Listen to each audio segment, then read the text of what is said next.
যত ছেলে মোবাইলে আসক্ত ওরা প্রতিবন্ধী।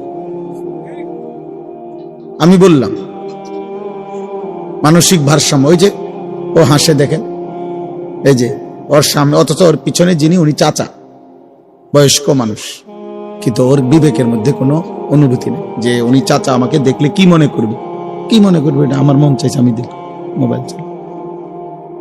চাচা কি আবার বুড়া কি জোয়ান কি, আদব কি, আখলাক কি,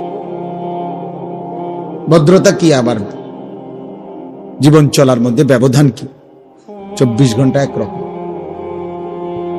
এগুলো অসুস্থ মানুষের পরিচয়, প্রতিবন্ধী, বিবেকহীন, মানসিক ভারসাম্যহীন। জীবনে যার পার্থক্য শক্তি নাই তার বিবেক নাই, আর যার বিবেক নাই সে মানুষ না। পার্থক্য শক্তি মানে কি? মানে এই পার্থক্য শক্তি থাকতে হবে যে এটা সৎ, এটা অসৎ, এটা ন্যায়, এটা অন্যায়, এটা উচিত, এটা অনুচিত, এটা আমার করণীয়, এটা আমার বর্জনীয়, এটা আমার আদেশ, এটা নিষেধ, এটা উত্তম, এটা অনুত্তম, এটা হালাল, এটা হারাম, এটা কুত্তা, এটা ছাগল, এটার গোশত হারাম, এটার গোশত হালাল। এই যে পার্থক্য, এই পার্থক্য শক্তি যার মধ্যে নাই ও জানোয়ার। বাস্তব ও মানুষরূপী জানোয়ার, এবং আরো নিকৃষ্ট ভাষায় ও কুত্তা। আল্লাহ কোরআনে বলছে, কোরআনের আয়াত, আল্লাহ কোরআনে বলছেন ওর উদাহরণ যে তার মনের ইচ্ছে মতো চলে, কোনো পার্থক্য নাই হালাল হারাম, মা কেও দেখে, বোন কেও দেখে, আবার মোবাইলের নারীও দেখে, ছবিও দেখে, পার্থক্য নাই তার কাছে। কষ্টের মেহনতের টাকাও নেয়, সুদের টাকাও নেয়, হালাল হারামের পার্থক্য নেই। গালিও দেয়, সালামও দেয়, মদও খায়, মধুও খায়, বুঝেন নাই? হালাল হারাম পার্থক্য নাই তার কাছে, বরাবর সব মিলাইয়া 10,000। হ্যাঁ, বেচ্চা 6,000, সুদে 4,000, সব মিলাইয়া 12 লাখ। জমি বেচ্চা 6 লাখ, সুদে কিস্তিতে 6 লাখ, এই মিলাইয়া 12 লাখ। ধরেন ভাই আমরা রাতে দিলাম ফুলাগারে বিদেশ পাঠায়, কেমনে টেয়া মিলাইছেন? এই এমনি এমনি জোড়াতালি দিয়ে, মানে সুদে কিস্তিতে হালালে। তার মার গহনা বেচা টাকাও আছে 2 লাখ, আবার লাভে লইছি 2 লাখ, এই 4 লাখ। হালাল হারামের পার্থক্য, এই যে এই পার্থক্য শক্তি যার মধ্যে নাই ও জানোয়ার। বিবেক বোধ যার কাজ করে ও মানুষ না। কোরআনুল কারীমে আল্লাহ এটা বলছে, ওয়াত্তাবা হাওয়াহু ফামাসালুহু কামাসালিল কালব। আল্লাহ তাআলা বলেন সূরা আরাফের মধ্যে আছে যে তার মনের চাহিদারই কেবল অনুসরণ করে, আল্লাহ তাআলা বলছে তার উদাহরণ কামাসালিল কালব, কুকুরের মতো। সরাসরি কোরআন শরীফের আয়াত। অতএব দোস্ত, তোমার পরিচয় তুমি মিলাও, আমারটা আমি মিলাইতেছি আলহামদুলিল্লাহ। ছোট্টবেলা থেকে আমার পরিচয় আমি মিলাই নিছি, আমি জেনে নিছি আমি মুসলমানের সন্তান। আমার মা আমারে বলছে আমি মুসলমান। অতএব আমি জীবনে কোনোদিন কোনো বেঈমানের মতো চুল রাখিনি। আমার মা বলছে আমি মুসলমান, আমার রক্তে ইসলাম, আমার কলিজা ইসলাম। সাফ। আমার বাবা আমারে ভুল শেখায় নাই, আমার মা আমারে আজীবন নামাজের জন্য উঠাইছে, ফজরের নামাজের জন্য উঠাইছে। ঘন্টা পিটা দরজার সামনে মা আমারে উঠাইছে। এই জন্য আত্মপরিচয়, নিজেকে চেনা অনেক বড় সম্পদ, অনেক বড় নিয়ামত, অনেক বড় ভাগ্য। এটা সৌভাগ্য।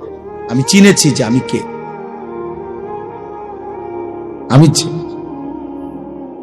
আমি পাগল ছাগল না, আমি ইহুদি না, আমি খ্রিস্টান না, আমি হিন্দু না, আমি বৌদ্ধ না, আমি নাস্তিক না, আমি বেঈমান না, আমি জানোয়ার না, আমি মুসলমান। আমি সবার থেকে স্বতন্ত্র। আমার চলা, আমার হাসি, আমার কান্না, আমার আনন্দ, আমার বেদনা ভিন্ন। আমার আল্লাহ আছে, আমার রাসূল আছে, আমার কোরআন আছে, আমার ধর্ম আছে। আমি লাওয়ারিস না বেটা, আমার বাপ আছে, আমার মা আছে। আমার একজন সৃষ্টিকর্তা আছে, আমার একজন পথ প্রদর্শক নবী সাল্লাল্লাহু আলাইহি সাল্লাম আছে, আমার জীবন চলার একটা কিতাব আছে, আমার একটা নিজস্ব ধর্ম আছে। যে আমার যেদিকে টানে আমি সেদিকে যাব কেন? আমি কি পাগল নাকি? আমি কি মাতাল নাকি? আমি একবার চুল রাখলাম ইহুদির বাচ্চার মতো, আরেকবার রাখলাম খ্রিস্টানের বাচ্চার মতো। আরে বেটা, কাপুরুষ বেটা, এমন অপদার্থ হইলি কেন বেটা? মুসলমান মার দুধ খাস নাই বেটা? বেঈমানের মতো চুল রাখলি কেন? কোন মুসলমান বাবার ঘরে বড় হস নাই বেটা? এক ওয়াক্ত নামাজের সেজদা দিলি না কেন? বলো বেটা। আমি দাঁড় করাই দেই এখন? বেনামাজি বেয়াদবকে দাঁড় করাই? বেনামাজি চেহারা দেখলে তো চেনা যায়, এই বেয়াদব তো দেখলেই চেনা যায়। এই বেয়াদব তো অসভ্য, বেয়াদব এটা তো চেহারাই ভেসে ওঠে, এটা পাপী, এটা আল্লাহর নাফরমান, এটা গোটা সৃষ্টির যিনি মালিক আল্লাহকে যে পরোয়া করে না। আপনাদের বাবাদেরকে বলি, আল্লাহকে যে পরোয়া করে না, খোদার কসম পৃথিবীর কোনো কিছু দিয়ে তাকে ভদ্র সন্তান বানাইতে পারবেন না। এই বেয়াদব বেয়াদবই থেকে যাবে, মনে রাখবেন, মনে রাখবেন, এটা আপাদমস্তক বেয়াদব। আপনি এই বেদ্যফের টিয়া খাইতেন পারবেন আরি, তার টেহা দিয়া হয়তো আপেল মালটা খাইবেন আরি। কারণ সে বলতে চায় পরিষ্কার, বাফেরে গ্রামকে এলাকাকে, যে বেটা চেনো, আমি মাত্র 16 বছর বয়সে এত বড় জাহানের সৃষ্টিকর্তা, আমার একটা নিঃশ্বাস যার হাতে, আমি সেই আল্লাহ, তাকে বেটা কিছু মনে করি না। তুই আব্বা কিতা বেটা? তুই রে বেটা, আমি তো আল্লাহরই বেটা কিছু মনে করি না বেটা, আল্লাহকেই একটা সেজদা দেই না। উনি আমারে প্রতিদিন 5 ওয়াক্ত নামাজের জন্য ডাকে, আমি মাতিও না, আমি ফিররাও চাই না মসজিদের দিকে বেটা। হেতে বেটা আইসা আমারে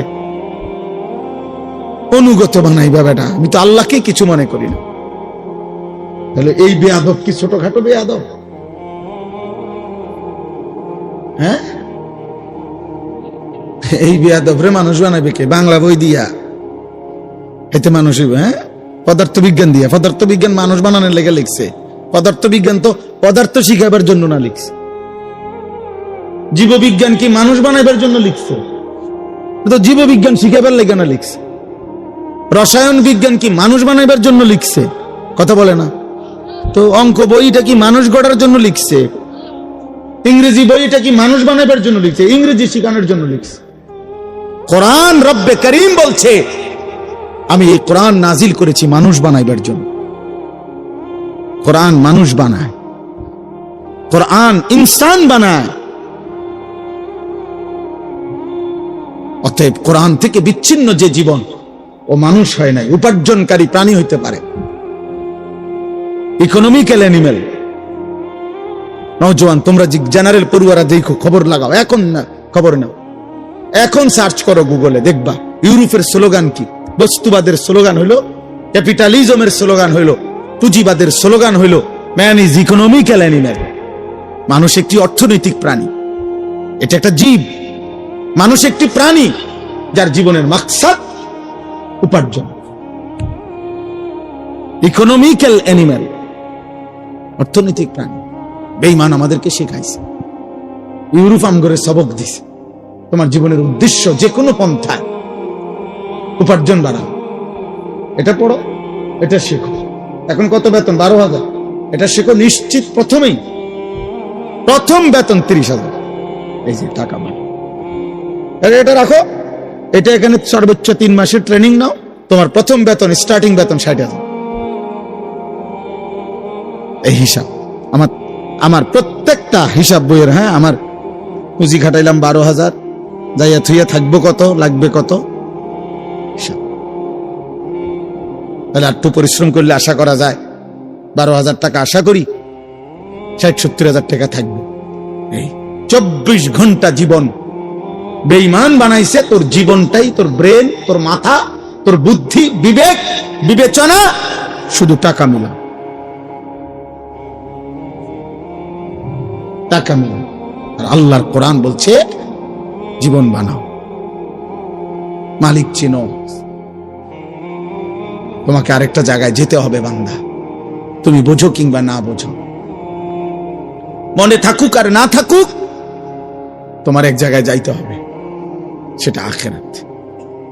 সেখানে তোমাকে পৌঁছতেই হবে, সেখানে তোমাকে যেতেই হবে। কুল ইয়াতাওয়াফাকুম মালাকুল মাউতিল্লাযী ওয়াক্কিলা বিকুম সুম্মা ইলা রাব্বিকুম তুরজাউন। আল্লাহ বলে, হে নবী আপনি বলে দেন, হে আমার বান্দারা তোমরা সকলেই, মালাকুল মউত আজরাইল তোমাদের জান কবজ করবেই, মৃত্যু ঘটাবেই, অতঃপর তোমরা সকলেই আল্লাহর কাছে আখিরাতে ফিরতেই হবে। এই কথাটা কোরআন শরীফে বহুবার আছে রে আব্বা, বহুবার। আল্লাহ বলছে হুয়া রাব্বুকুম ওয়া ইলাইহি তুরজাউন, তিনি তোমাদের রব, তার কাছেই তোমাদের ফিরতে হবে। মৃত্যু মানে হারিয়ে যাওয়া না, মৃত্যু মানে আল্লাহর কাছে ফিরে যাওয়া। মৃত্যু মানে কার কাছে ফিরে যাওয়া? আল্লাহর কাছে ফিরে যাওয়া, হারিয়ে যাওয়া না। দোস্ত, মৃত্যু মানে শেষ না। এভাবে এভাবে 60 বছরে দেশ, জাতি, রাষ্ট্র, রাজনীতি, এলাকা, সমাজের ব্যাপক সেবা করে তিনি তার বর্ণাঢ্য জীবনের পরিসমাপ্তি ঘটালেন মৃত্যুর মাধ্যমে। না না, পরিসমাপ্তি ঘটান নাই। এগুলো এই সমস্ত দুনিয়াবি ভদ্রচিত কথা, এসব শুদ্ধ কথা না। আল্লাহর কোরআন বলছে জীবনের কোনো সমাপ্তি নাই, জীবন স্থানান্তর হয়। এজন্য মৃত্যু মানে শেষ না, মৃত্যু মানে সমাপ্তি না, মৃত্যু মানে স্থানান্তর, ইন্তেকাল। বলি না আমরা যে লোকটা কি করেছেন, ইন্তেকাল করেছেন। এই ইন্তেকাল মানে কি? এই ইন্তেকাল শব্দের অর্থ হলো স্থানান্তর। লোকটা জাগাল আসছে আর কি, সে জাগাল আসছে, ছিল মাটির উপরে, এখন গেছে মাটির নিচে। কোরআন শরীফে আছে আব্বা, লাকাদ কুনতা ফি গাফলাতিন মিন হাদা ফাকাশাফনা আনকা গিতাআকা ফাবাসসারুকা আল-ইয়াওমা হাদীদ। এটা সাংঘাতিক কথা। আল্লাহ বলছে, বান্দা তুমি ভেবেছো যখন মৃত্যুবরণ করে তখন চোখ বন্ধ হয়, তার মানে আর দেখে না। আমরা মনে করি সে লোকটা আর কি দেখে না। আল্লাহর কসম, আল্লাহ কোরআনে বলছে এই আয়াতে, না বান্দা বিষয়টা এটা না, বরং আমি মাটির এই পৃথিবী থেকে তার চোখটা বন্ধ করে এইবার আমি তাকে কবর থেকে আমি তার চোখের দৃষ্টি ফাবাসারুকাল ইয়াউমা হাদীদ। আল্লাহ বলেন এবার তোমার চোখের দৃষ্টি দুনিয়াতে যে দূর দেখতা তার চাইতে কোটি গুণ আমি বাড়িয়ে থাকি। এবার তুমি এই জমিন থেকেই, কবর থেকেই সরাসরি জান্নাত বা জাহান্নাম দেখতে থাকবা। তোমার চোখের পাওয়ার বেড়ে যাবে। চোখ বন্ধ হয় নাই, চোখ খুলবে। কবর মানে চোখ খুলবে তোমার, আর দেখবা না। না না না, এবার তুমি পূর্ণ দেখবা। এখন এই জন্য দোস্ত আমি অনুরোধ করি, আমার সাফ বক্তব্য, এই চুল রাইখা তোমাদের কোনোদিন আল্লাহ মনে পড়বে না, তোমরা এগুলা কাটো। এই চুল রেখে মুশরিক বেঈমানের মতো এই ঝাঁকড়া চুল, এই ফ্যাশনেবল চুল তোমাকে কেউ আল্লাহ মনে করাবে না, আল্লাহ মনে করাবে না। তোমরা মালিক চিনবা না, ভাত খাইতে পারবা, ঘুম যাইতে পারবা, পেশাব করতে পারবা, নারী দেখবা, উলঙ্গ ছবি দেখবা, প্রতিবার বীর্যপাত হবে, হয় হাতে নয়তো কোনো অসৎ কারো মাধ্যমে যৌন চাহিদা পূরণ করে। একদিন লজ্জাস্থানের ক্ষমতা নষ্ট হবে, কোমরের সক্ষমতা হারাবে, আর জাহান্নামের ফেরেশতা লাথি দিয়া ফেলে দিবে। যা,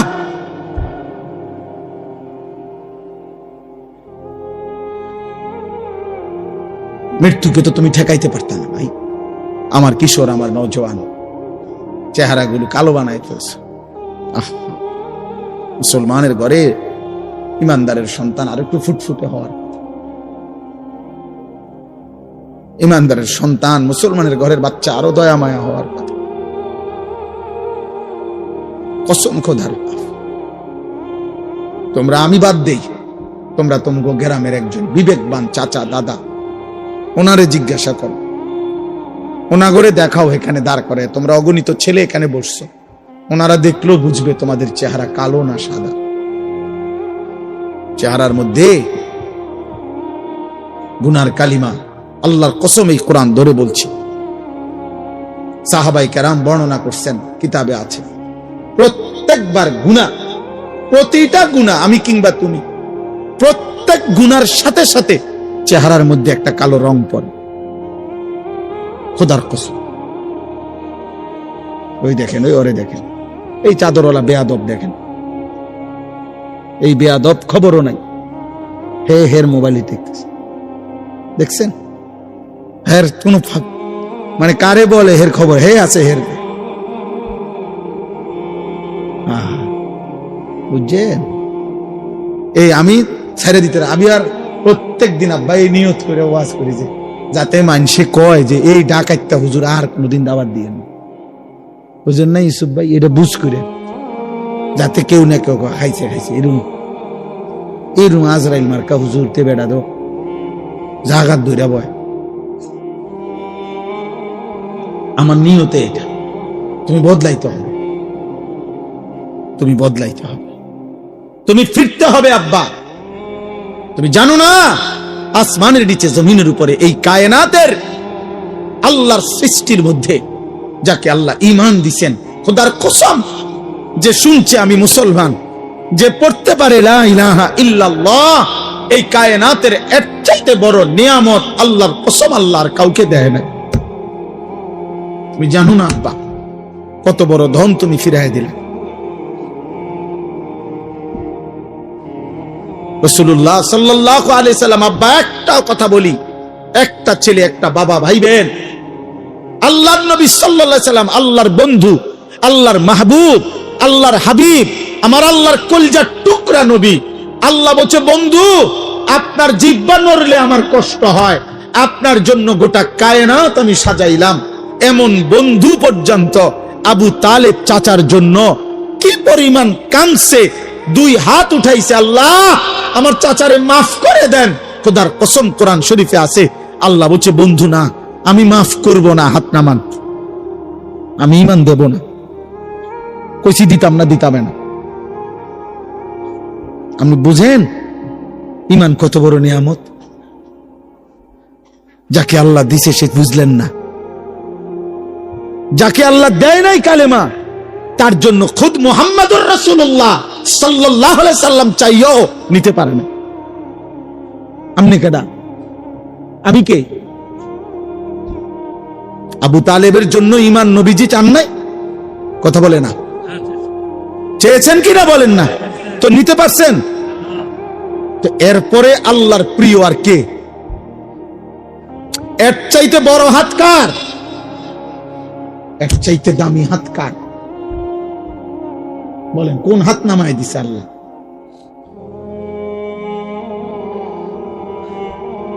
এই জন্য বাপ তোমরা বুঝতেছ না, তোমরা ভাবতেছ না ঈমান কত বড় সম্পদ, চিনলা না। হযরত ইব্রাহিম আলাইহিস সালাম নবীদের মধ্যে সবচেয়ে বেশি পরীক্ষা আল্লাহর জন্য দিছেন, যিনি জীবনটাই যিনি পরীক্ষা দিছেন। নবীদের মধ্যে সবচেয়ে বেশি অঞ্চল হিজরত আল্লাহর দ্বীন প্রচারের জন্য যিনি করছেন, বেশি এলাকা চেঞ্জ করছেন।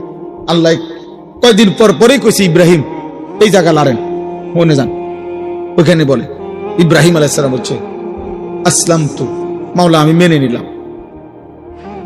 মেনে সেই ছোট্টবেলা থেকে আল্লাহ যেন বলতেছে, বন্ধু যান আগুনের কুণ্ডলিতে যান। ইব্রাহিম বলছে, রাজি আমি, আপনার জন্য আগুনে ঝাঁপতে, আপনারে ছাড়বো না। মানে 84 বছর বয়সে ইসমাইলকে যখন দিছে, ছেলেটা একমাত্র প্রথম সন্তান, আল্লাহ বলছে, তাফসিরে আছে, ইব্রাহিম আদর করতে পারবেন না, আপনি সাইয়া থাকবেন, চুমা দিবেন না, কোলে নিবেন না।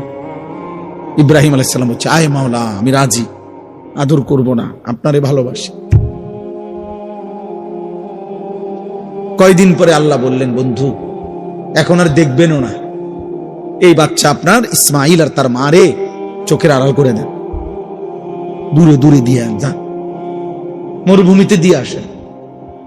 ইব্রাহিম বলছে, মাওলা আপনি কি ভাবছেন আমি হেরে যাব?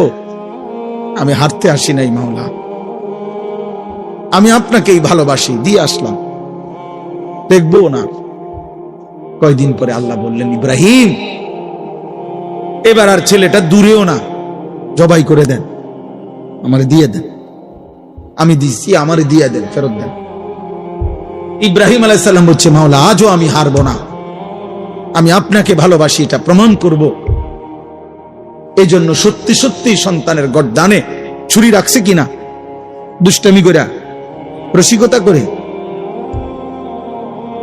তাহলে যেই নবী ইব্রাহিম আলাইহিস সালাম আল্লাহর জন্য এভাবে পরীক্ষা দিছে, আল্লাহ যাকে নিজে বলছে আমি আপনাকে ওয়াত্তাখাযাল্লাহু ইব্রাহিমা খলীলা, ইব্রাহিম আমি আল্লাহ আপনাকে খলীল, বন্ধু বানাইলাম, বন্ধু বানাইলাম।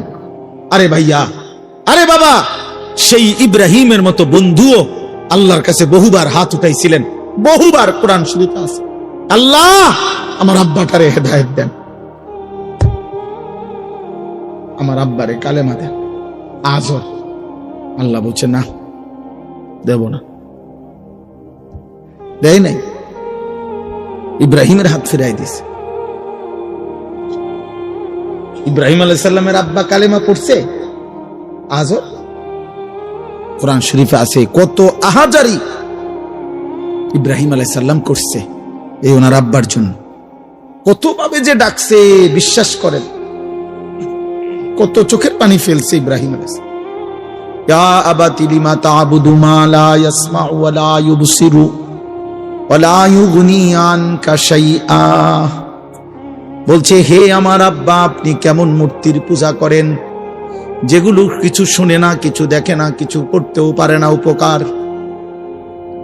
ইন্নী কাদ জাআনি মিনাল ইলমি মা লাম ইয়াতিকা ফাত্তাবি'নি আহদিকা সিরাতান সাবিয়া।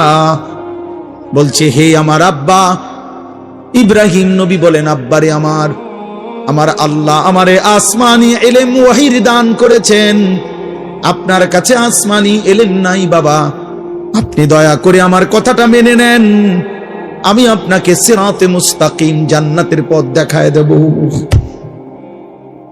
ইয়া আবাতি লা তা'বুদিশ শাইতান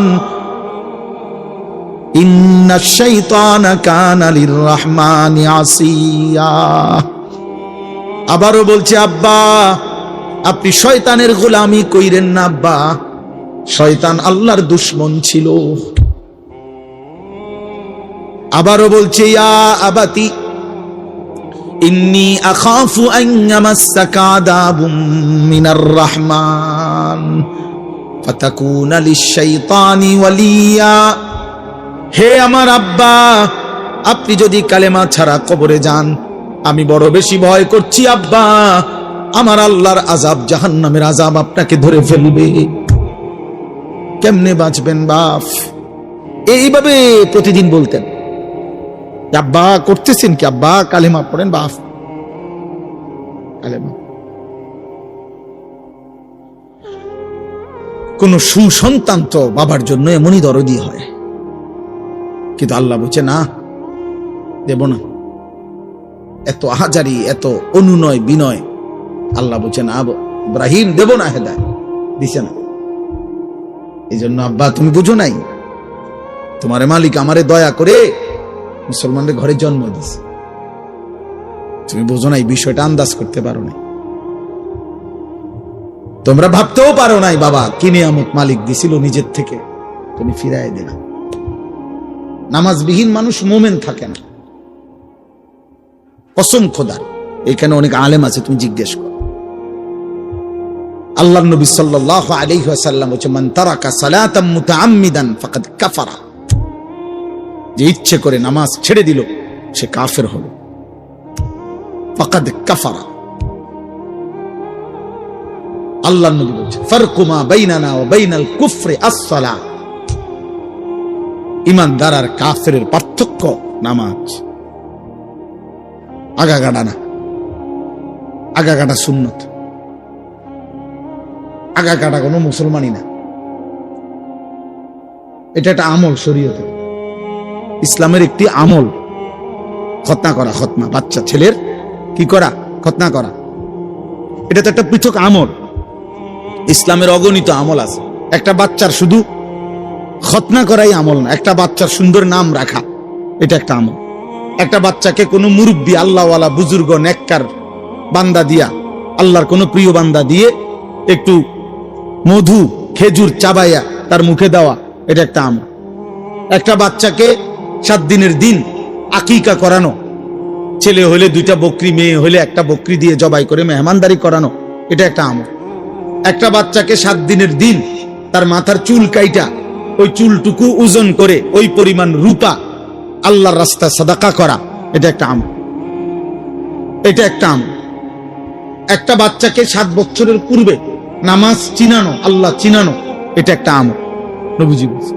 একটা বাচ্চাকে 10 বছরের ভিতরে পূর্ণ নামাজি করা, এটা একটা আমল।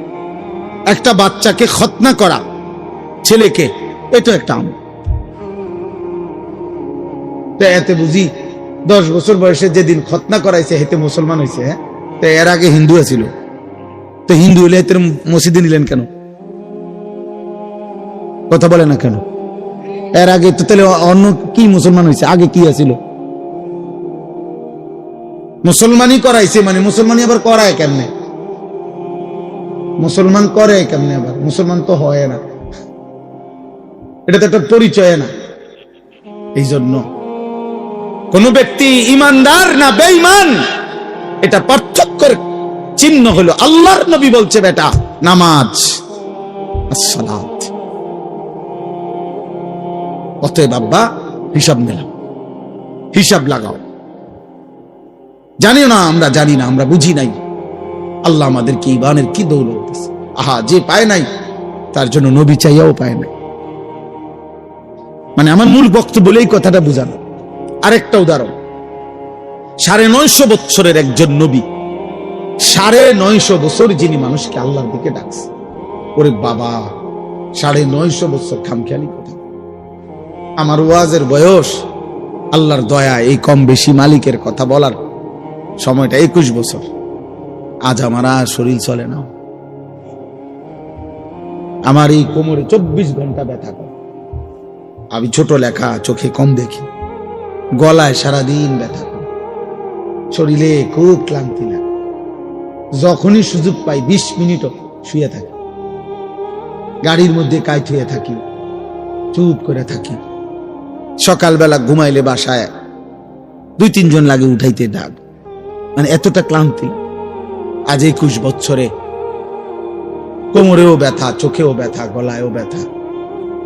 যিনি 950 বছর একটানা দিন রাত, কোরআনে স্পষ্ট আছে লাইলা ওয়া নাহারা, দিবা রাত্রি নূহ আলাইহিস সালাম 950 বছর মানুষকে আল্লাহর দিকে ডাকছে।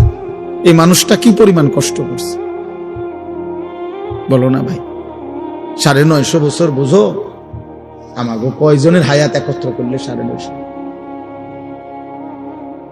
তো 950 বছর যিনি মানুষকে জাহান্নাম থেকে বাঁচাইতে চাইছে, আল্লাহর দিকে ডাকছে, সেই 950 বছরের পরে যেদিন তুফান শুরু হয়েছে, সেদিন শেষবারের মতো নূহ আলাইহিস সালাম যেন হাত তুলে বলছে, আল্লাহ আর কোনদিন আমি চাইব না রে মালিক, গত 950 বছর আমি মানুষকে জাহান্নাম থেকে বাঁচাইতে চাইছি, আপনার দিকে ডাকছি মালিক, আজ শেষ, আমার আজ শেষ, আজ তুফান দিয়ে আমি জানি সব শেষ হয়ে যাবে। 950 বছর আপনার কথা বলেছি মাওলা, শেষবারের মতো আমি শেষবার হাত তুললাম, আপনি আমার ছেলেটারে মাফ করে দেন। আমার ছেলে কেনানকে ওই পানিতে ডুবে যাইতেছে মাওলা, আপনি দেখেন না ওরে কিছু করা যায় কি? 950 বছরের ক্লান্ত নবী, পরিশ্রান্ত নবী, 950 বছরের মেহনত করা নবী, আল্লাহ বলছে না হাত নামান। কি বুঝছেন ইসুফ ভাই? হাত নামান, হাত নামান, মাফ করবো না, ইমান দেব না, وحال بينهما الموج فكان من المغرقين। আল্লাহ বলে প্রচন্ড একটা ঢেউ আইসা নূহ নবীর ছেলে কেনানকে ধাক্কা মারলো, সাথে সাথে ছেলেটা পানিতে ডুবে গেল। আর শাজিমের মালিক আল্লাহ বলেন 9.5 লক্ষ বছরও যদি মেহনত করে থাকেন বন্ধু নবী, আমি যদি ফয়সালা নেই হেদায়েত দেব না, তাইলে 9.5 লক্ষ বছর ডাকলেও আমি হেদায়েত দেব না। এই কথা শেষ। দোস্ত ছেলেরা আব্বা একজন বুঝো, আমি ভোটের প্রচারণার জন্য আসি, আমি প্রার্থী না, আমি কোন নির্বাচনে প্রার্থী না, আমার কোনো মার্কা নাই, আমি কোন মার্কার পক্ষে প্রচারণাও করি না, বুঝিও না মার্কা মুর্কা। আমি এক কথা, আমার কদর করো আব্বা, ঈমান কত বড় নিয়ামত। আজকে আল্লাহ তোমাদেরকে, আমাদেরকে, বাবা আপনাদেরকে মুসলমান দিছে, বানাইছে রে আব্বা। বিড়ি খাইতে খাইতে মুসলিম পরিচয়টা শেষ করে দিয়েন, সুদ খাইতে খাইতে মুসলিম পরিচয়টা শেষ করে দিয়েন, কিস্তি নিতে নিতে মুসলমানের পরিচয় শেষ করে দিয়েন না। যুবক তুই উলঙ্গ ছবি দেখতে দেখতে রাত শেষ করিস না আব্বা। আমি যদি আর কোনদিন বলতে না পারি, আজই বলে গেল। এমন সুন্দর হায়াত, এমন নিয়ামত, এমন কালেমা, এমন নবী ফিরাই দিস না, এমন নবী ফিরাই দিস না বাপ। তিনি এমন নবী 23 বছর যিনি উম্মতের জন্য অঝরে কাঁদছে। প্রতি রাত্রে নবী উম্মতের জন্য কাঁদছে। আম্মা জান আয়েশা রাদিয়াল্লাহু তাআলা আনহা নবীর বিবি বলছে, কত রাত এমন গেছে আমি দেখছি আমার নবী কাঁদতেছে সারা রাত দাঁড়ায় দাঁড়ায় উম্মতের জন্য। হযরত আয়েশা নবীজির স্ত্রী বলেন, হাত্তা তাওয়াররামাত কাদামাহু, আমি শত শতবার দেখছি নবীজির 2টা পা মুবারক ফুলে ফুলে গেছে। এমন নবীরে ফিরাই দিল। তুমি কি শোনো নাই তিনি তায়েফে রক্ত ঝরিয়েছেন? তুমি শোনো নাই তিনি পেটে ক্ষুধার কষ্টে পাথর বাঁধছেন? তুমি শোনো নাই তিনি উহুদের দান দান শহীদ করা, খুন ঝরাইছে? এই সব কিছুর বিনিময় বিরানি, নবীর ভালোবাসার বদলা, নবীর এই জীবনের কোরবানি, এটা ইনসাফ। এই বিরানির ফুটলা, এই 2-4 ডেক খিচুড়ি, 2টা জিলাফি, হ্যাঁ, মাঝে মধ্যে বছরে কখনো একটু স্লোগান, খালাস, এই 23 বছরের বদলা। এই জন্য আমি আব্বা সুন্নি ওয়াহাবি বুঝি না। আমি বুঝি তোমার হিসাব তুমি মিলাইয়া নিও, বুঝো নাই? তোমার হিসাব তুমি মিলাইয়া নিও। হাসরের মাঠ অনেক বড়, দরকার হলে তুমি যেন্দে দাঁড়াইবা, আমি হেন্দে দাঁড়াইতাম না, আমি আরেকখান দিয়ে দাঁড়াম, তুমিও আমার লগে দাঁড়াইও না, সারব। মাঠ বড় আছে, অনেক বড় মাঠ, হাসরের মাঠ। তোমার লগে আমি দাঁড়াইতে হইব না, আমার লগেও তুমি দাঁড়াইতে হইব না, তো তুমি হিসাব মিলাই। আপনারা মিলাবেন বললাম, আপনি মিলাই নিন, আপনি নিজে মিলাই নিবেন। আল্লাহ নবী সাল্লাল্লাহু আলাইহি সাল্লামের একটা একটা সুন্নাত আমি নিলাম কিনা, আমি নিলাম কিনা। সুদ খান কোন নবীকে ভালোবেসে, কিস্তি নেন কোন নবীকে ভালোবেসে? এই মুসলমান, বিড়িখোর মুসলমান, 60 বছরের বুড়া মিয়া এখনো বিড়ি খান যারা, আপনি কোন নবীরে ভালোবাসা বিড়ি খান? 60 বছরের বুড়া চাচা এখনো চা দোকানে বসে বসে নর্তকী দেখেন, আপনি কোন নবীরে ভালোবাসেন? কদ্দুর খারাইয়া কইলে ভালো ছিল, দাঁড়ান সাহেব আব্বা, কদ্দুর শুনতে চাইছিলাম। আপনি কোন নবীর আসে কদ্দুর কথাটা একটু বুঝাইয়া কইলে ভালো হইতো, আমি বুঝলাম। আমরা তো নবীর দুশ্মন, আপনি তো নবীর আশেক, তো আপনি কথাটা একটু ক্লিয়ার করেন। হ্যাঁ, আপনি করে বুঝাই দিছে ওতে নবীর দুশ্মন। কি লেগা? কেন? 5 ওয়াক্ত নামাজ পড়ে যিনি পড়ে তিনি নবীর দুশ্মন? জীবনভর যিনি দাড়ি রাখে তিনি নবীর দুশ্মন? প্রতিদিন যিনি মেসওয়াক করে তিনি নবীর দুশ্মন? দস্তরখান বিছায় যিনি খানা খায় তিনি নবীর দুশমন, হালাল হারাম বাইসা চলে যিনি তিনি নবীর দুশমন, যার স্ত্রী মেয়ে বেপর্দা পশিদা করে উনি নবীর দুশমন। আল্লাহর কোরআন সহি শুদ্ধ তেলাওয়াত করতে পারে যাদের জবান দিয়ে, এখনো তো সাফ কথা বেটা, সারা বাংলাদেশ না সারা পৃথিবী চ্যালেঞ্জ বেটা। এখনো মনে রাখবেন, কওমি মাদ্রাসার সন্তান, কওমি মাদ্রাসার উলামায়ে কেরাম সারা পৃথিবীতে যেই পরিমাণ আল্লাহর কোরআন বিশুদ্ধ পড়তে পারে, অন্য কোন দলভুক্তরা ওই পরিমাণ আল্লাহর কোরআন সহি শুদ্ধ পড়তে পারে না। আমি বলে গেলাম চ্যালেঞ্জ করে, হিম্মত থাকলে আমার ডাইকো কোন দিন প্রমাণ করার জন্য। আমি উডি তো আর আমি চিনি না এমন না, এটা তো আমি সবটাই চিনি। উডি কি তার জাজিয়ারা কি তার লেশিয়ারা কি তো আমি চিনি। অনেক দিন আগ থেকে আসছে। সাবধান মুসলমান, প্রতারিত না হই। রাসূলুল্লাহ সাল্লাল্লাহু আলাইহি ওয়াসাল্লামের একটা আমল, আপনি আপনার জায়গা আপনার পীরের মুরিদ আপনি থাকেন, এত মানুষের একজনে মুরিদ বানাইলে হইতো না। আমি যদি বলি যে 10 লক্ষ মানুষ আমার মুরিদ হোক, আর 10 লক্ষ মানুষ যদি আমারে বলে যে আমি মাসে একদিন হুজুর আমার অবস্থা মানে আমার হালাত আমি আপনারা শুনামু, আপনার শুনতে হইব মাসে একদিন, তাহলে 10 লাখ মানুষের সিরিয়াল দিলে কথা কর কে মিলাই বইটা?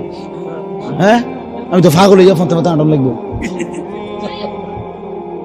কথা বুঝেন নাই আপনার? আমার কান্দে যদি 10 লাখ মানুষের দায়িত্ব দিয়ে দেয় যে এগো ইমান ইসলাম পাক না পাক হালাল হারাম জায়েজ না জায়েজ যা বুঝারও দরকার জিঙ্গা হে আপনি এডি কইবেন, তো আমি মতে হতে আটক লাগবো আর ভাই জন লাগতো না। আল্লাহ তাআলা বলেন, এই জন্য আমি আল্লাহ আমার জমিনে আমি আমার দিন বুঝাবার জন্য আলেম ইমাম ফুকাহা আইম্মা আউলিয়া আমি অগণিত আমার জমিনে আমি ছড়ায় দিছি।